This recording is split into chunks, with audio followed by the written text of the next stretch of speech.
Menurut kitab suci, kita ini pohon buah. Ingat ya, menurut kitab suci perjanjian baru, kita umat Allah seumpama pohon buah. Ingat, makanya daripada kita dituntut berbuah. Betul gak gitu? Ya kan? Ini secara global. Makanya juga firman Tuhan disebut benih, ya kan? Makanya disebut benih, ditaburkan di tanah, dia mesti bertumbuh.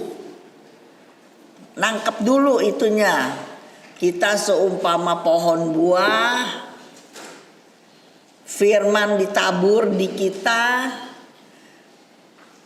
Firman itu pohon buah. Kita ditabur puluhan tahun. Ya, kita ke gereja misa, selalu dibacain firman Tuhan. Tapi benih itu bantet, tau gak bantet? Ya, karena gak ada penjelasan, gak ada pengajaran. Jadi setelah kalau kita mengerti, maka kita tahu firman yang ditabur di kita itu seharusnya berbuah, seharusnya. Maka pelajaran banyak sekali di kitab suci. Hari berapa tuh? Minggu yang lalu, kapan hari? Ada pohon ara yang dikutuk Tuhan jadi angus, bener gak gitu? Ya kan? Kalau kalian gak ngerti bahwa kita pohon, bakal apa tuh cerita gitu? Itu cerita Tuhan mengharap berbuah. Yesus bicara kepada imam kepala, ahli Taurat, kaum tua. Ini jadinya dia ngomong sama orang dalam nih ya, sama orang pinter-pinter. Ada orang buka kebun anggur, tanam pagar di sekelilingnya, gali lubang tempat peres anggur, kemudian disewakan kebun anggur itu kepada penggarap, lalu ia berangkat ke negeri lain. Jadi ditinggal nih, dengerin. Ketika sudah tiba musim panen, bos mengutus seorang hamba pada penggarap. Ini garis bawah ini ayat berapa nih? Untuk menerima sebagian dari hasil kebun. Ayat berapa tuh Lili? 2. Ayat 2 ya. Ia mengutus seorang hamba kepada penggarap itu untuk menerima sebagian dari hasil kebun. Yang di sini coba kamu perhatiin gini. Dia utus seorang hamba untuk menerima bagian dari hasil kebun. Tetapi hamba itu ditangkap, dipukul, dan disuruh pergi dengan tangan hampa. Pemilik kebun nyuruh lagi, dipukuli lagi sampai luka kepalanya. Dan itu terus mereka bunuh, dan banyak lagi yang lain mereka pukul dan ada yang mereka bunuh. Kini tinggal satu orang, putranya yang kekasih. Dialah akhirnya diutus kepada mereka, sebab bos pikir putraku pasti akan mereka segani. Tetapi penggarap itu kurang ajar. Lebih baik kita bunuh. Nah, bos datang lagi membinasakan penggarap itu, lalu percayakan kebun anggur kepada orang-orang lain. Coba dengerin ya. Jadi ini kebun anggur kita. Kita kebun anggur, pohon buah pokoknya. Jadi yang saya mau ada talenta, mengenai talenta, ingat nggak? Ada orang dikasih 5, terus dikasih 3, dikasih 1. Bos pergi pulang, dia minta bunga lagi. Nah gitu. Ini loh supaya aku mau kalian nangkep. Tuhan kasih kita potensi, kasih kita segala kasih karunia, setiap orang beda-beda. Ada yang dikasih 5, 3, 2, 1, tapi pasti dikasih 1 pasti. Nggak ada orang yang nggak punya potensi, cuman tidak tergali. Allah kita Allah yang tidak pandang bulu, tidak pilih kasih. Jadi setiap orang pasti punya potensi. Yang saya mau tekankan di sini, kita udah dapat kasih karunia, kita udah dapat potensi, dapat kesempatan. Satu hari dia nagih, tahu nggak gitu? Ini yang aku mau sampaikan kepada kalian. Jangan terima begitu doang. Ingat nggak cerita ada pohon ara di media anggur? Ingat? Media anggur dari zaman dulu juga medianya bagus. Ada pohon ara yang cuman biasa doang, kayak pun kelapa di pinggir laut juga dia ada, di mana-mana ada. Sekarang dia boleh tumbuh di media pohon anggur. Seharusnya buahnya makin banyak dong, tanahnya bagus, bisa rangkap ini. Tetapi Yesus bilang udah 3 tahun saya nyari, tapi nggak berbuah. Yesus bilang apa? Kata-katanya bagus.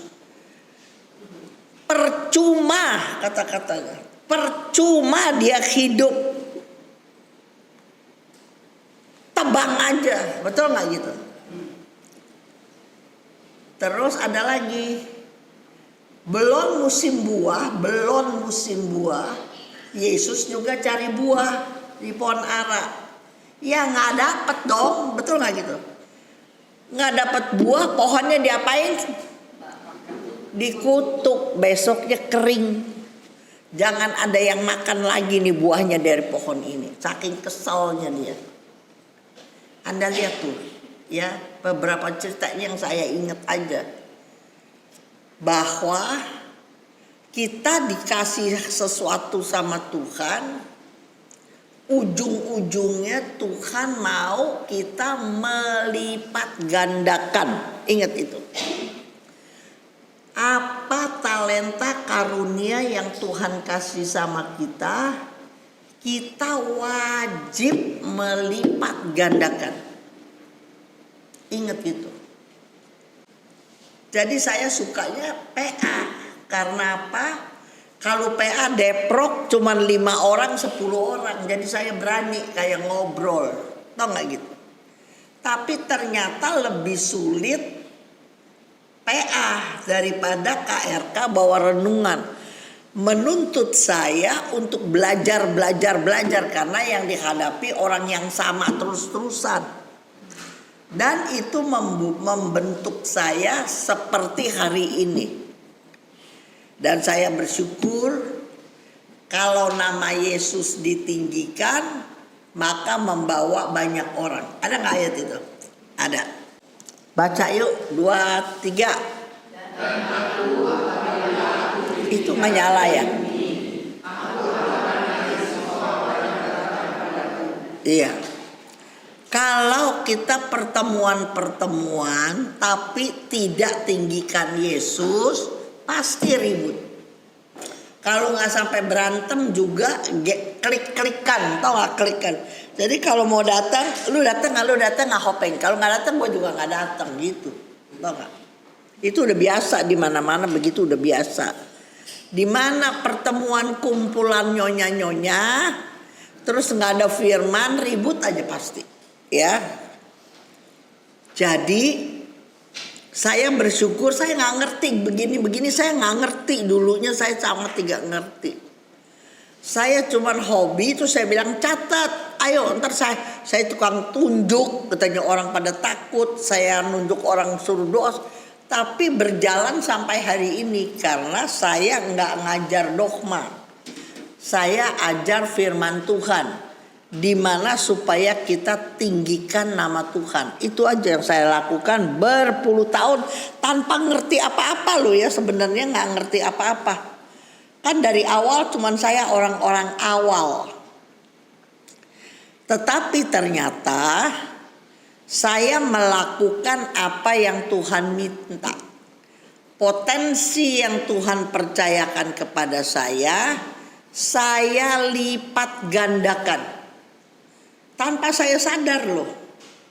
Makanya kalau pertemuan senior, Esther suka bilang gini, Cun, gue udah baca tuh perikop berkali-kali, tapi gue kok gak punya pikiran kayak lu ya. Gak tahu.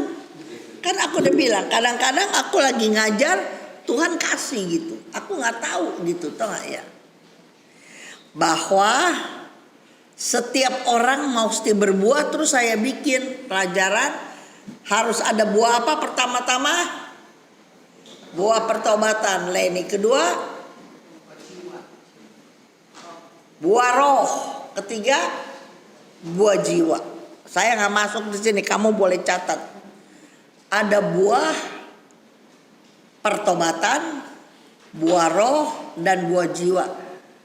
Jadi yang paling akhir adalah buah jiwa. Kamu bertobat dulu.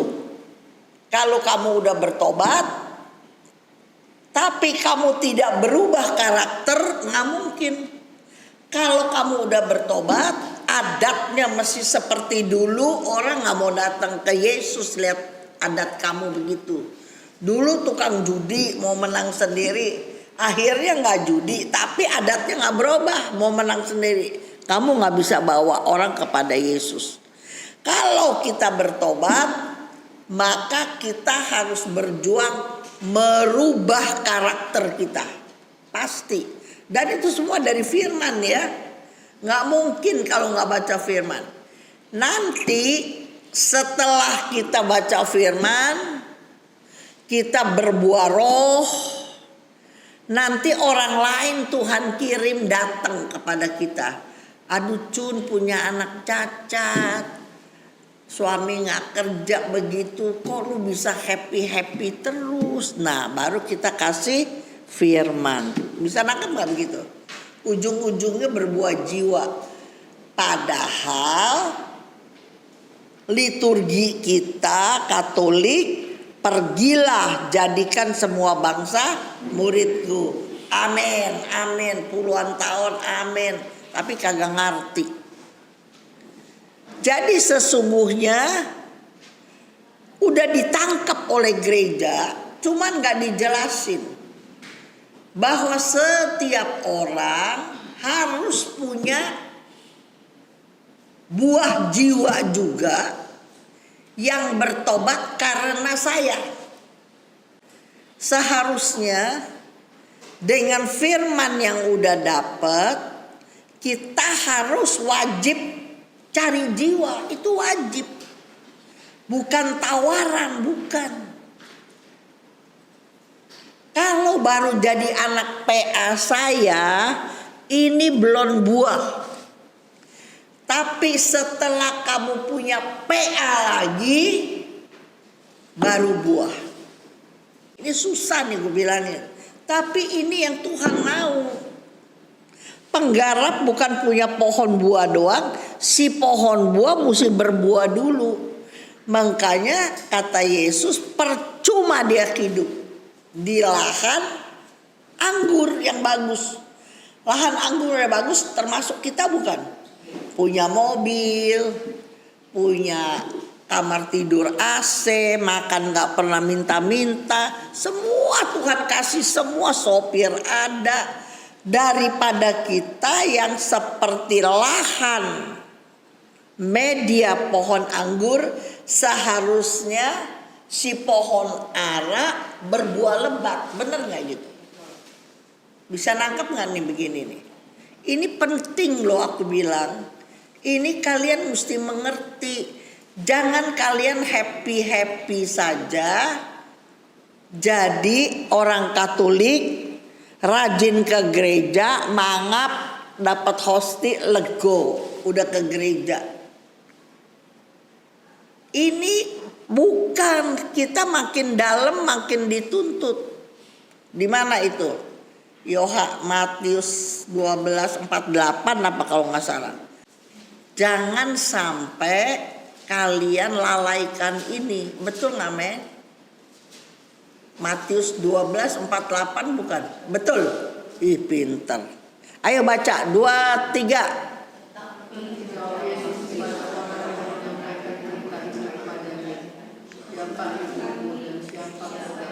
Bukan. Bukan. 48 pasti betul. Apa? Lukas 12:48 ayatnya betul. 12 apa depannya gue suka lupa. Bukannya Matius, Lukas 12. Iya. Semua keluar suara, nanti kalau di rumah nggak dibaca lagi. 2, 3. Tetapi barang siapa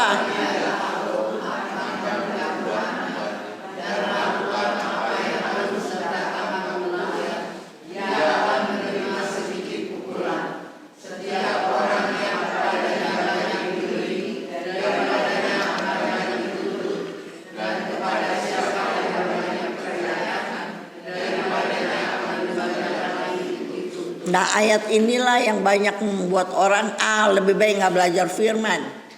Kalau belajar firman kata Hari makin gua dituntut.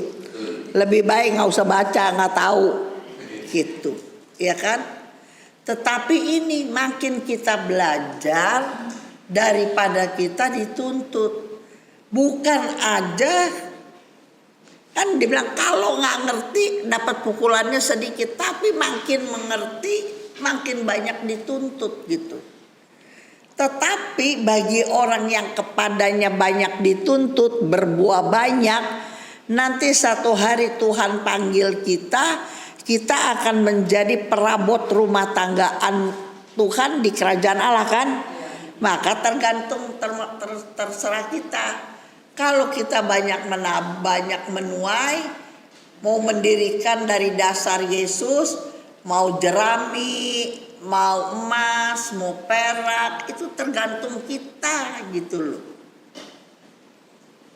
Jadi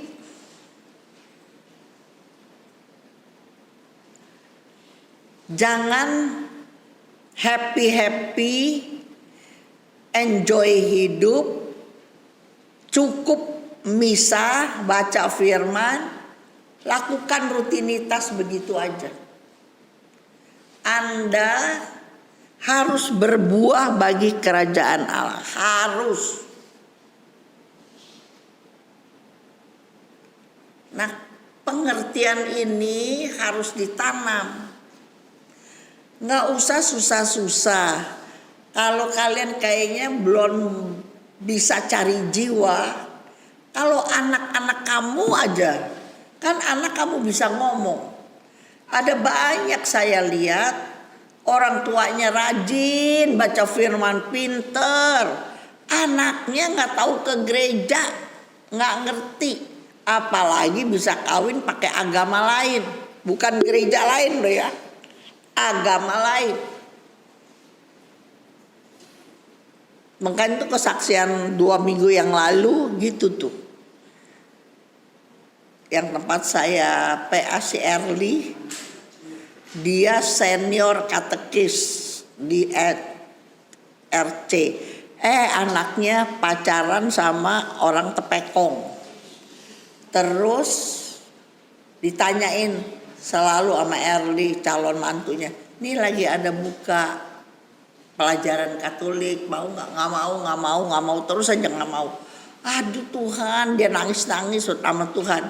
Saya katekis senior, masa nanti kalau kawin mantu sendiri nggak bisa diinjilin gitu, tau nggak?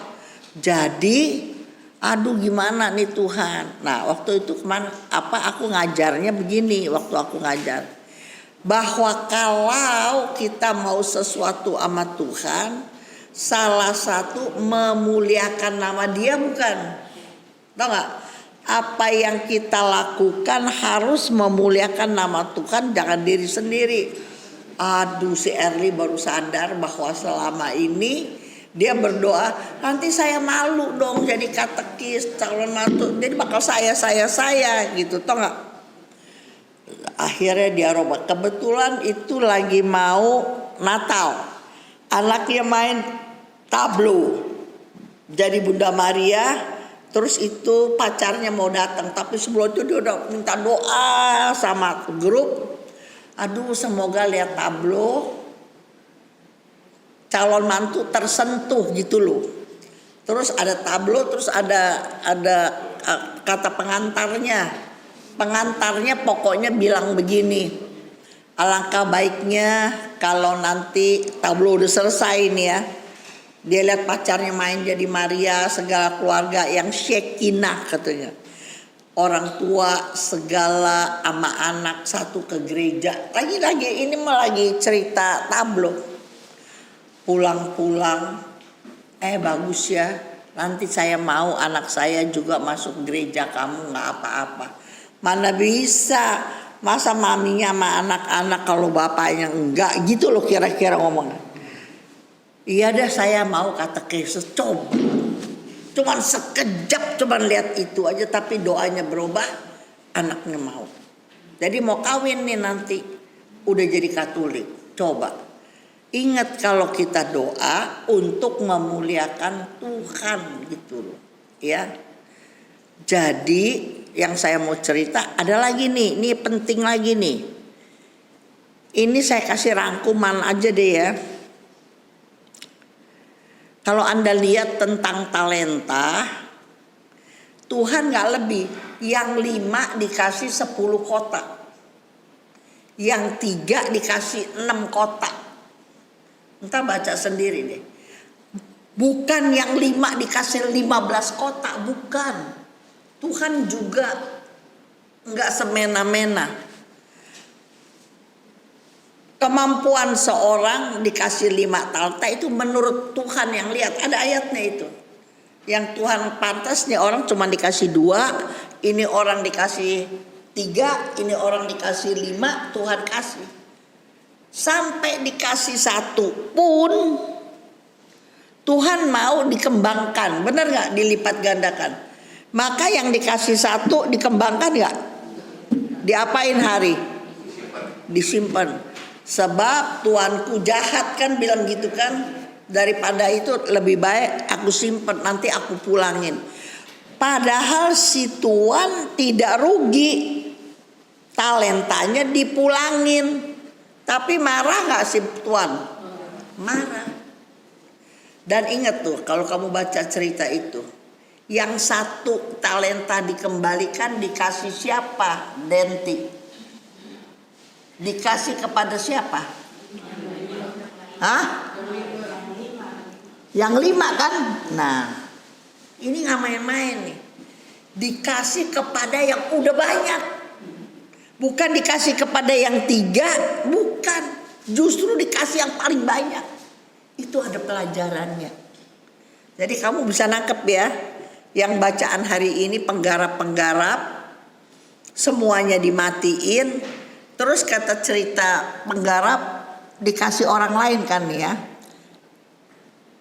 Kemudian si pemilik kebun datang membinasakan penggarap-penggarap itu, lalu mempercayakan kebun anggurnya kepada orang-orang lain.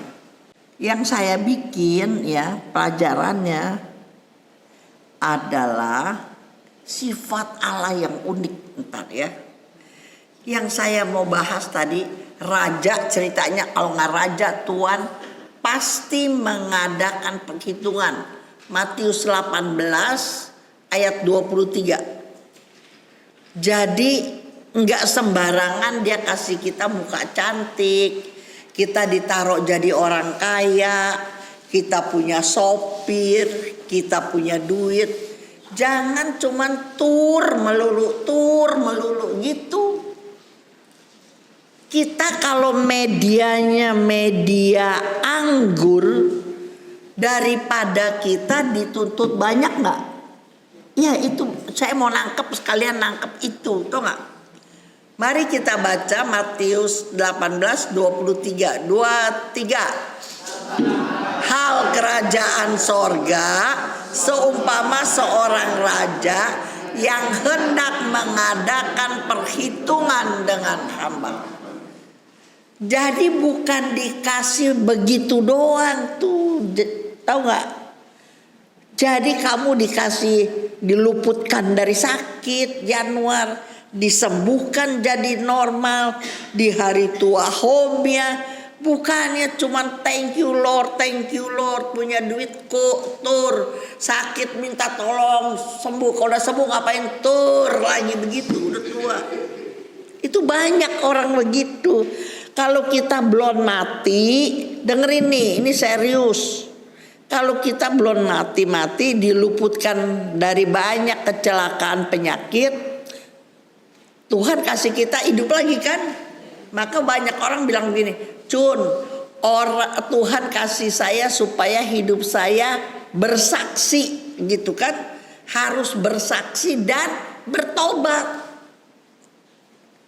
Makanya Tuhan tahu kalau sayang sama kita, Dia mau bacaan hari ini juga kan? Semua orang yang percaya kepadanya tidak binasa melainkan memperoleh hidup yang kekal kan? Yohanes 3 ayat 16. Jadi teman-teman, bacaan hari ini kalau percaya gitu ya, dengerin ini lah ya, mengadakan perhitungan. Nah ini orang suka nggak ngerti, cuman dipikir puji Tuhan saya sampai tua masih kaya, puji Tuhan duit saya nggak kurang, puji Tuhan saya punya mobil, rumah saya senang. Tapi ingat, Tuhan kasih kita kebun anggur yang subur. Tuhan kasih kita semua orang yang bisa bantu. Daripada kita dituntut banyak. Karena Tuhan kasih kita banyak, daripadanya kita dituntut banyak. Tapi kalau gak belajar firman, kita gak ngerti. Kalau kita diluputkan, kita bilangin puji Tuhan, saya luput tadi ada gini. Aduh puji Tuhan, Tuhan sembuhkan saya. Tuhan sembuhkan kita karena Dia masih punya maksud, karena Dia sayang kita. Kalau sekarang kita mati, kita tidak bawa buah, tahu nggak? Makanya Tuhan nggak kasih kita mati dulu. Kalau kita dikasih media kebun anggur, terus pohon aranya tidak berbuah, atau firman apa? Gitu. Jadi kara juga mesti berbuah kara.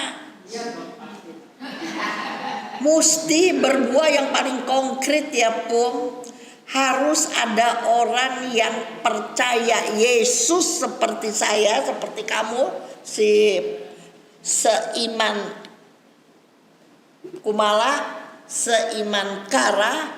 Siapa yang kamu bawa sebagai persembahan ketika kita mati? Itu kado, tau gak? Itu kado kita bakal Tuhan. Masa kita menghadap Tuhan tangan kosong? Coba begitu aja kalau saya bilang. Satu hari kan kita mau ketemu Tuhan nih. Dia udah kasih kita segala-galanya. Kalau kita mati, kado bakal Tuhan apa? Coba, kado bakal Tuhan. Kitab suci bilang, jiwa-jiwa yang selamat karena saya, jiwa yang selamat karena Nino, jiwa yang selamat karena Indri dikasih kesempatan baca firman, dikasih kesempatan segala macam. Nanti kita mati, jangan bilang duduk di sebelah kanan Allah Bapa melulu. Kalau duduk di sebelah kanan Allah Bapa, hidup kita di dunia berkenan. Udah berapa orang yang saya bawa bagi kerajaan Allah. Jangan pikir cuman jadi donatur, apalagi donatur cuman ece-ece doang pasti masuk sorga. Kagak. Serius. Ayo. Dia berbuah, bukan tidak berbuah loh ya. Dia berbuah tapi gak baik. Seperti ingatnya Ada pohon kelapa yang jadi itunya kepanduan tuh, tau nggak, yang kagak jadi itu. Dia berbuah tuh kelapa, tapi nggak bisa tumbuh lagi. Matius 7 ayat 19. satu lagi tadi. Lukas 3 ayat 9. Lukas 3 ayat 9. Ayat 9. Coba saya lebih senang Matius 7 3 19. Ini berapa nih yang lu keluarin? Matius 7 19. Iya, coba. 19. Nih, kita baca sama-sama. 2 3. Dan setiap pohon yang tidak menghasilkan buah yang baik pasti ditebang, pasti, bukan Ibu Cun yang ngomong. Pasti ditebang dan dibuang ke dalam api.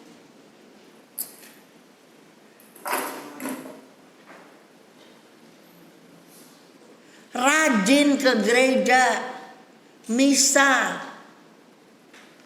tapi nggak berubah. Ada buahnya, ada orang mau ikut dia, tapi orangnya cuma ikut dia selagi ada dia. Kalau dia nggak ada, kan aku suka tanya, kenapa lu nggak datang lagi? Abis saya ikutin si Nininya sekarang lagi keluar negeri. Jadi iya ibu saya jadi nggak datang lagi. Kenapa? Kalau naik taksi bolak-balik berapa duit? Kasih persembahan berapa duit? Nanti kira-kira pego habis, saya di rumah bikin sop pego katanya gitu. Jadi cari Tuhan, gandolin orang, berbuah tapi nggak baik. Yang nggak baik pasti ditebang. Aku tidak menghakimi, tapi ini kata firman, apalagi ini perkataan Yesus. Masa kita abaikan perkataan Yesus gitu loh. Kalau saya tanya gini, apa sifat Allah? Biasanya orang menjawab saya, sifat Allah buah roh. Ya kan? Tetapi buah roh itu kita juga dituntut berbuah roh. Betul gak?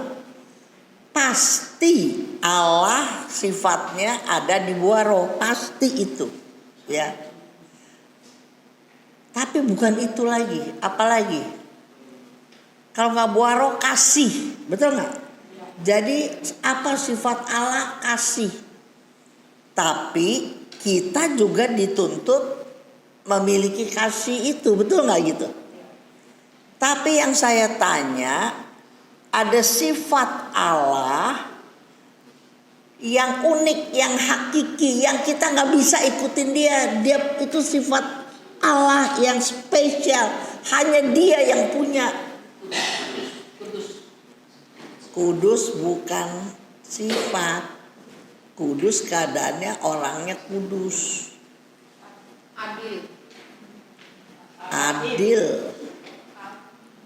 Adil kalau kita bersama Tuhan, kita berjuang untuk adil. Hah? Maharahim tuh jadi konkretnya apa? Kudus juga dong. Itu keadaan dong, bukan sifat dong. Ini sifat dia. Sifat Allah. Kita lihat ayat aja jadi gak bisa dilawan ya. Iya dong, paling enak lihat ayat.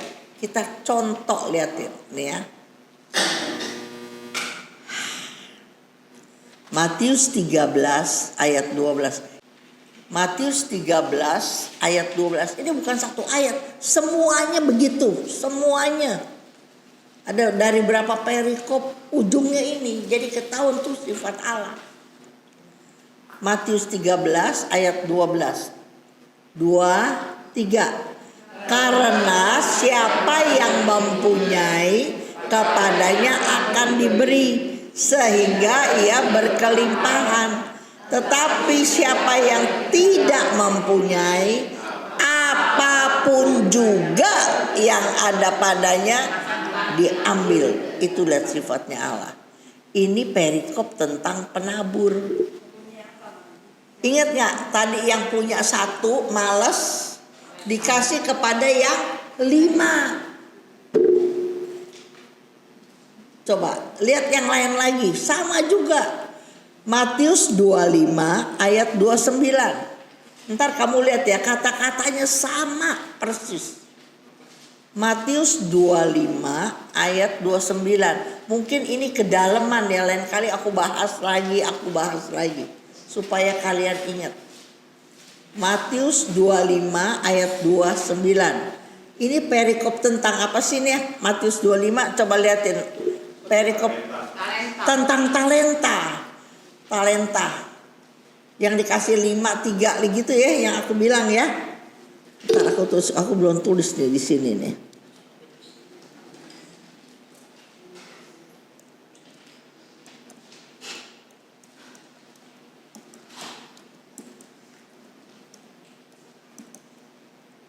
Oke. Sama, karena setiap orang mempunyai, kepadanya akan diberi sehingga ia berkelimpahan. Tetapi siapa tidak mempunyai, apapun juga yang ada padanya akan diambil. Saya kasih contoh dulu deh ya, Yang paling gampang nih saya ini ya. Saya nggak punya, tapi saya mau kasih firman. Contoh paling konkret aja deh. Puluhan tahun saya nggak bisa, nggak ngerti. Tapi saya dapat hikmat apa saya bagi. Tuhan tambah-tambahin terus nggak? Bisa nangkep ya? Ada orang yang pintar sekali bisnisnya, kaya sekali. Tapi waktu dia mati melarat sekali. Jadi Tuhan kita adalah Tuhan yang hidup. Apa yang dia omong, dia pasti genapi. Aku gak takut-takutin, tapi ini ayat banyak. Nah tadi perikop itu tentang talenta, tentang penabur, sama, tau gak gitu. Tentang pelita dan ukuran Markus 4:25, ceritanya sama. Karena siapa yang mempunyai akan diberi. Siapa yang gak mempunyai, apapun yang ada padanya akan diambil daripadanya. Sama. Jadi kalau Tuhan kasih kita apa-apa kasih karunia Tuhan, berupa kasih karunia, berupa potensi Tuhan kasih, Tuhan mau kita pakai untuk memuliakan nama Dia gitu loh. Tapi kalau kita pakai bakal homia kita doang, kasih Tuhannya recet-recet doang. Nah ini nanti satu hari diambil apa yang ada pada dia. Ini keras tapi mesti diberitakan.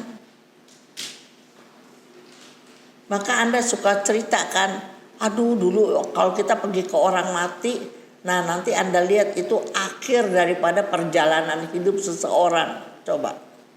Kalau kamu dikasih potensi, dikasih kasih karunia yang luar biasa, itu bukan meninggikan nama kamu, bukan. Dia maunya pakai itu meninggikan nama Tuhan, itu poinnya. Dia bisa tambahkan yang sedikit itu bisa ditambahkan untuk memuliakan nama Tuhan. Contohnya saya aja deh gitu, yang paling gampang aja. Saya nggak belajar di mana-mana, saya nggak apa-apa. Tapi dengan keterbatasan saya, banyak orang tuh mau PA sama saya. Udah umur 80, saya baru buka lagi di Sunter 1. Coba gimana? Sebab semua orang haus firman. Kalau nama Yesus ditinggikan, pasti bawa membanyak orang kepadanya. Saya mulai Thomas cuma 6 orang. Dengan sangat terbatas, saya cuma demen firman. Kumpulin cuma 6 orang, saya bilang. Naik 9 orang, naik 12 orang, gak muat lagi di kamar, baru saya pindah ke depan. Roma saat ini ada ayat tuh 2, 3, 4 semua di Roma. Roma 1. Diulang, bayangin ya. Surat Paulus kepada umat di Roma. Umat di Roma saya udah bilang kebudayaannya bagus, moralnya intelektualnya cukup pinter dan orang punya duit gitu ya dari zaman dulu sampai sekarang Roma. Makanya waktu zaman Yesus Roma itu dijajah. Paulus tulis kepada umat di Roma baru bab 1 nih ya. Kita lihat ayat 21, Roma 1 21. 2, 3. Sebab mereka tidak memuliakan Dia sebagai Allah atau mengucap syukur kepadanya. Sebaliknya pikiran mereka menjadi sia-sia. Hati mereka yang bodoh menjadi gelap. Nah itu dia. Dibilang gak kenal Tuhan, kenal. Orang misa saben hari, Minggu gak pernah absen. Ada kegiatan gereja dia ikut.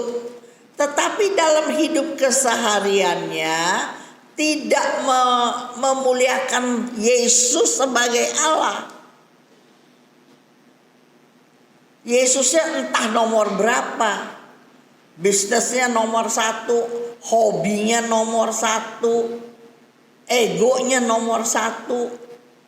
Nanti Yesus mau nomor berapa aja. Punya duit banyak, Yesus mau nomor 10. Yang dikasih uangnya segitu-segitu aja dari zaman dulu. Tetapi hobi dia nomor 1.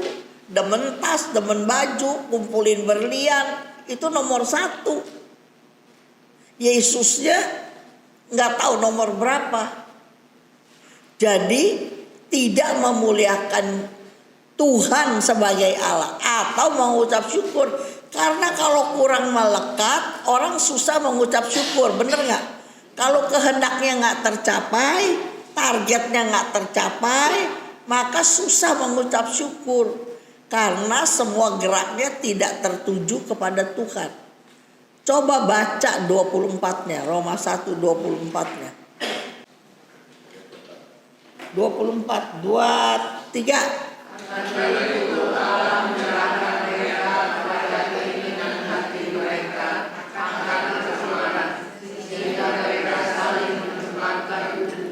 Akhirnya ke garis bawahi, Allah menyerahkan mereka. Tulis itu. Kalau pakai bahasa saya gini, aduh Tuhan udah bohong dah, lu jungkrakin sama sekalian dah, lu rasain dah. Tau gak gitu? Biar dia rasain dah gitu. Allah menyerahkan mereka. Diulang lagi ayat 26. Coba baca lagi ayat 26. 2, 3.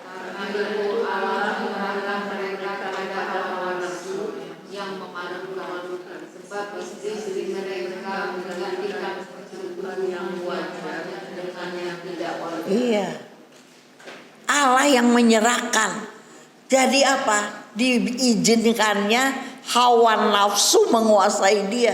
Ingat nggak waktu zaman Ayub, Tuhan kan kata si setan gini, ya tentu aja Tuhan si Ayub muji-muji karena dia kaya, anak banyak, cakep. Coba kalau diambil.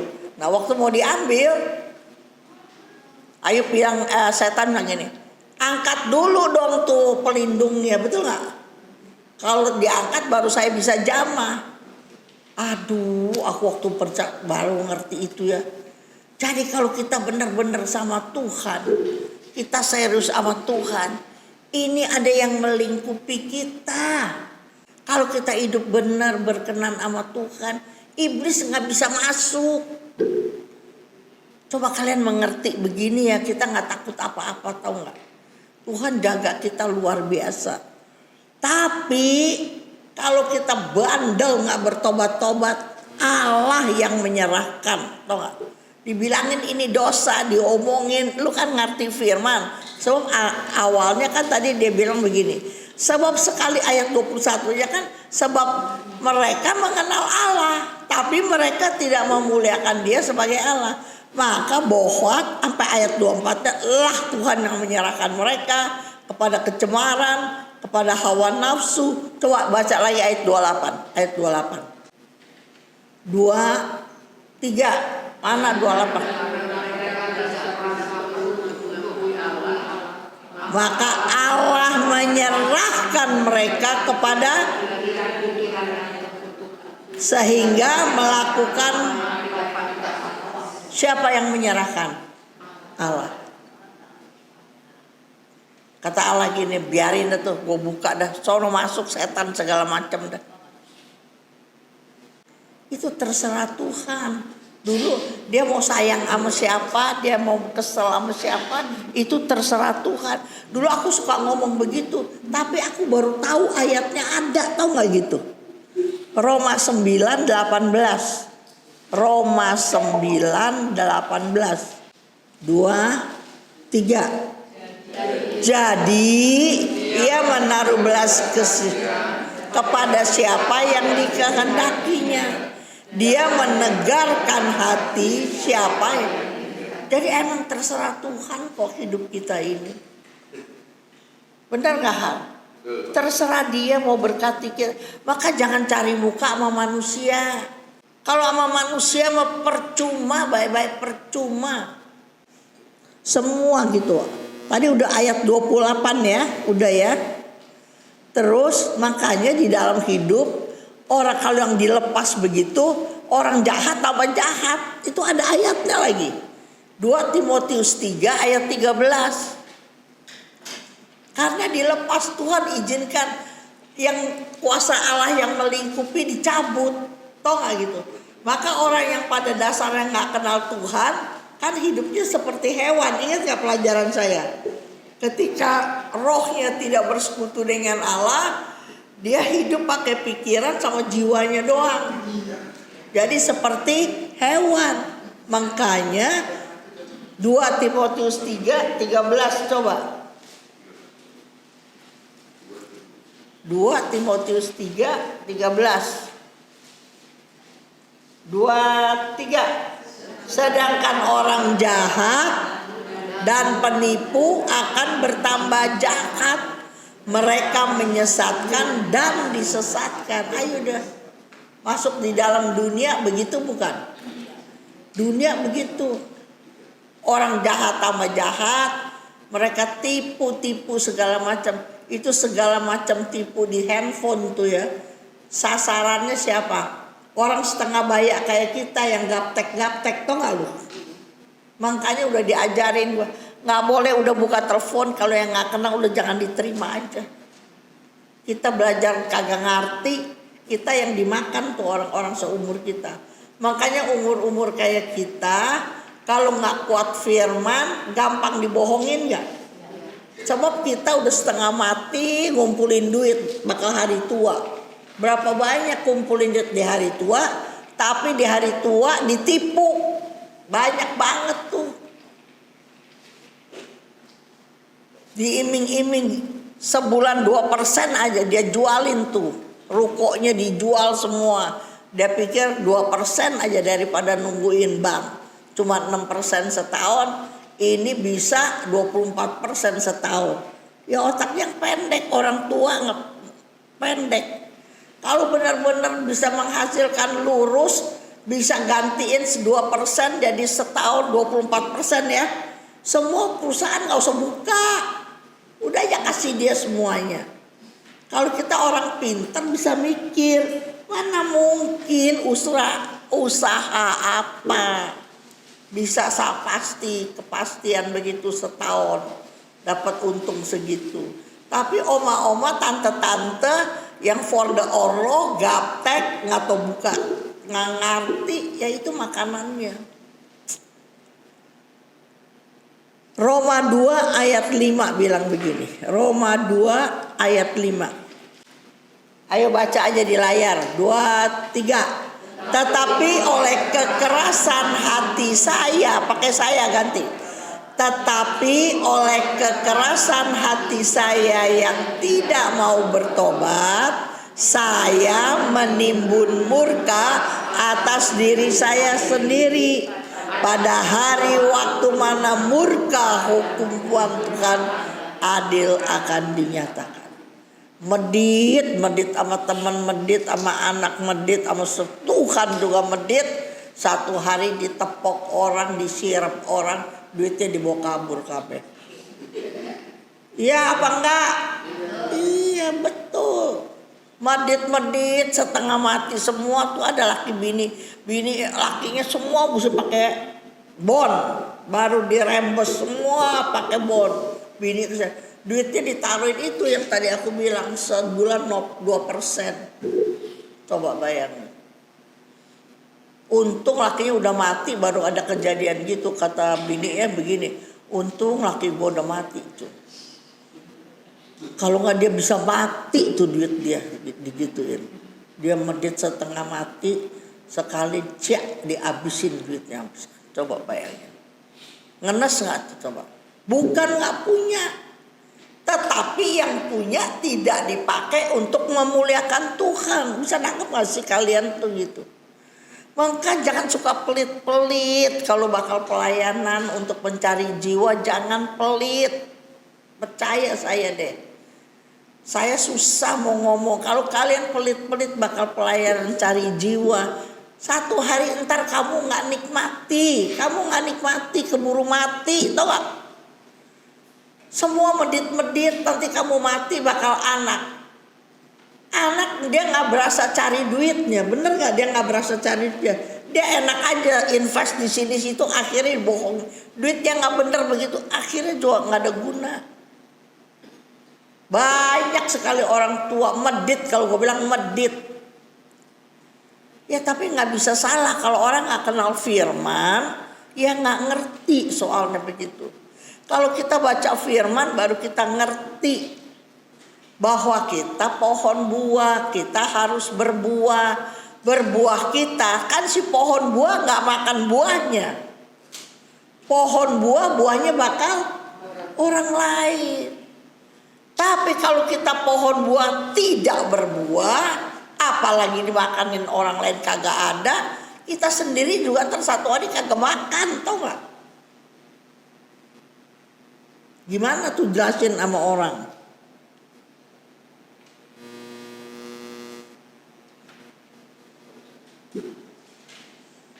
Ulangan 30 ayat 19, tinggal 2 ayat lagi selesai.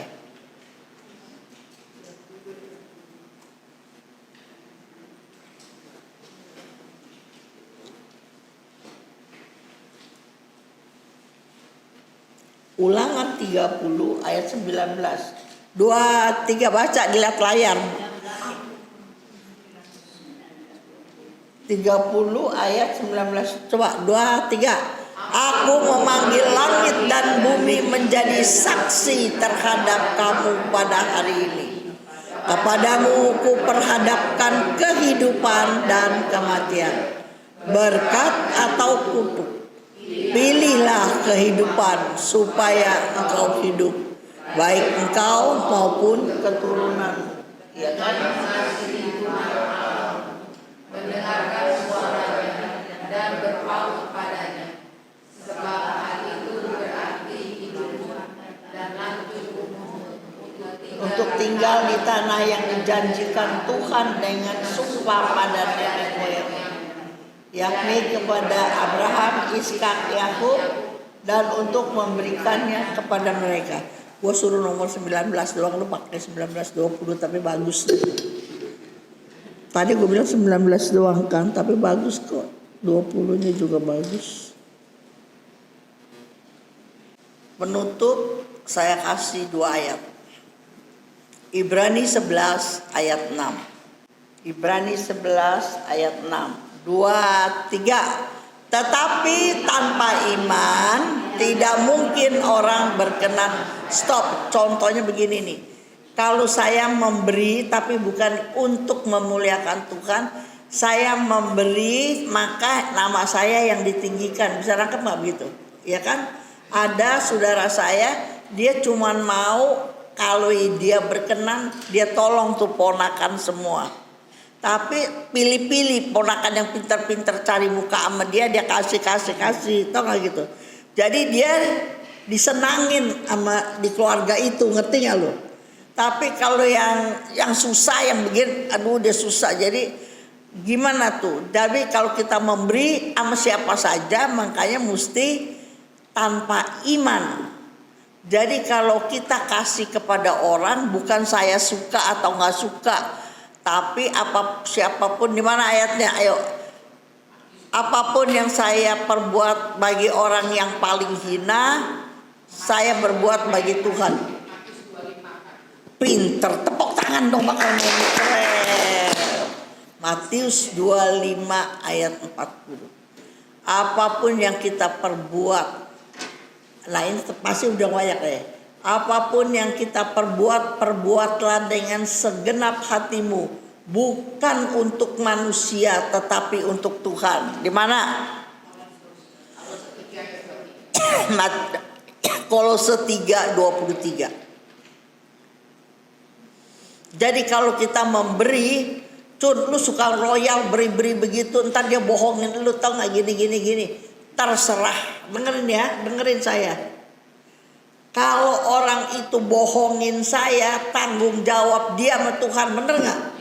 Tapi bagian saya kasih kesian sama dia, gitu. Tapi kalau kamu terus mau tahu kemana, kamu nggak pernah memberi, percaya saya. Tapi kalau kamu tergerak, kan kita kan suka doa, jadi kita peka.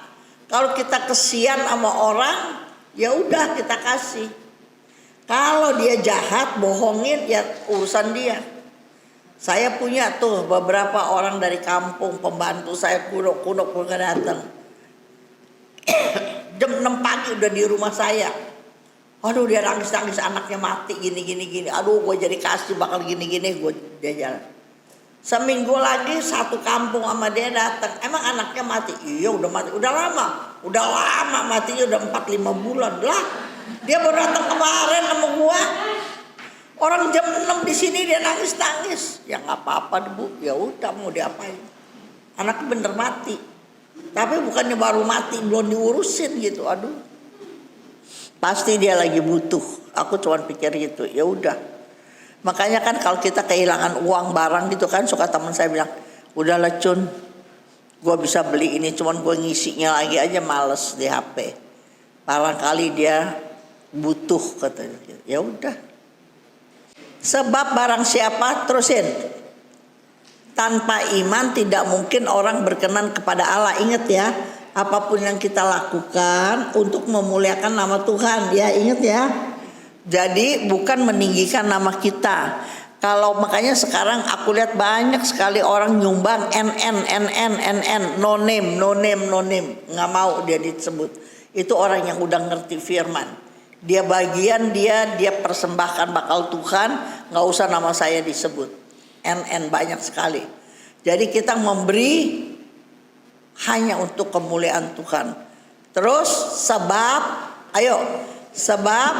barang siapa berpaling kepada Allah, ia harus percaya bahwa Allah ada dan bahwa Allah memberi upah kepada orang yang sungguh-sungguh mencari Dia. Kalau sungguh-sungguh mencari Dia ngapain? Ciri-ciri orang yang sungguh-sungguh mencari Tuhan. Orang yang sungguh-sungguh mencari Dia itu kelihatan gak dari hidup sehari-harinya? Kelihatan, pasti kelihatan ya. Cari firman serius, doa, dia mau ngalah, dia banyak diem, berubah sabar. Itu orang yang sungguh-sungguh mencari Dia.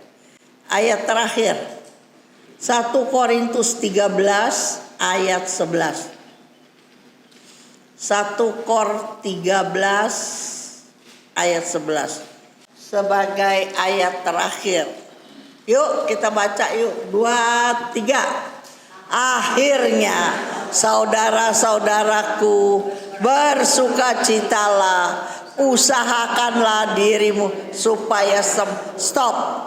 Saudara-saudaraku, bersukacitalah. Kita baru bisa bersukacita kalau mata hati kita tertuju kepada Tuhan. Kalau mata hati kita tertuju kepada persoalan yang datang setiap hari, kita nggak bisa bersukacita. Ingat ya, usahakanlah dirimu supaya sempurna. Kan kita diharap ada lagi ayat Matius 5:48. Hendaklah kamu sempurna seperti Bapa sempurna. Itu ada lagi, ya kan? Tapi saya pakai yang cara sederhana aja. Sempurna itu adalah menggunakan segala potensi yang Tuhan percayakan kepada kita. Pakai semuanya. Sebab kalau orang tidak kenal firman, sampai dia dikubur, dibakar, potensi yang Tuhan percayakan bisa gak kepake. Karena gak dibahas, gak digali, gak dipergunakan. Maka banyak orang punya potensi, tapi potensinya gak dipakai sampai dia mati. Habis gimana? Belajar firman. Kalau belajar firman kita tahu kita punya potensi. Mana saya tahu bahwa saya bisa ngomong di seminar-seminar. Saya ngomong di hadapan ratusan orang. Kalau saya nggak baca firman. Kalau saya nggak baca firman, saya cuman nyonya rumah biasa, sekolah-sekolah biasa, punya anak cacat. Sekarang laki udah nggak kerja, lah kok jadi apa itu? Coba. Pasif income kagak punya, apa nggak punya? Wah, Ibu Cunda model kayak apa nggak tahu. Kalau saya bisa tegak seperti hari ini, banyak orang yang menopang saya. Kalau saya nggak punya firman, siapa yang menopang saya? I'm nothing.